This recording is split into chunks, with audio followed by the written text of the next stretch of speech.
প্রথম ওয়ানডেতে নিজের শেষ ওভারটা করেছিলেন দুর্দান্ত। বোলিং কোচ কাটনি ওয়ালসের প্রশংসাও পেয়েছিল রুবেল হোসেনের ওই বোলিং। কাল দ্বিতীয় ওয়ানডেতে বোলিং ভালো না করলেও শেষ উইকেট জুটিতে মোসাদ্দেক হোসেনকে দারুণ সঙ্গ দিয়েছেন, কিন্তু দুর্ভাগ্য রুবেলের। সিরিজের তৃতীয় শেষ ওয়ানডের 14 জনের দলে জায়গায় হলো না এই পেসারের। রুবেল হোসেনের জায়গায় ডাক পেয়েছেন মোশাররফ হোসেন। 2008 সালে মার্চের সর্বশেষ আন্তর্জাতিক ম্যাচ খেলা এই বাঁহাতি স্পিনার বছর তিনেক আগে একবার জাতীয় দলে ডাক পেয়েছিলেন, তবুও ম্যাচ খেলার সুযোগ পাননি। পরশু তৃতীয় ওয়ানডের দলে থাকলে প্রায় 8.5 বছর পর আন্তর্জাতিক ক্রিকেটের স্বাদ নেওয়া হবে তার।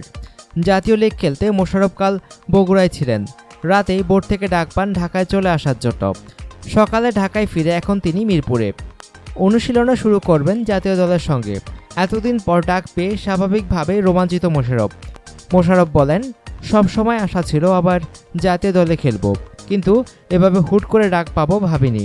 খুব ভালো লাগছে। আশা করি সুযোগ পেলে নির্বাচকদের আস্থার প্রতিদান দেব।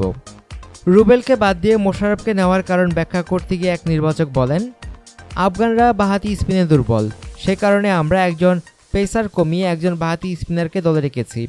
এমন নয় যে রুবেল হোসেনকে ফর্মের জন্য বাদ দেওয়া হয়েছে, পরিবর্তনটা টিম কম্বিনেশনের কারণেই আনা। অনুগ্রহপূর্বক সংবাদটি শেয়ার করুন এবং খেলাধুলার সর্বশেষ খবর জানতে স্পোর্টস লাইট সাবস্ক্রাইব করে রাখুন। ধন্যবাদ।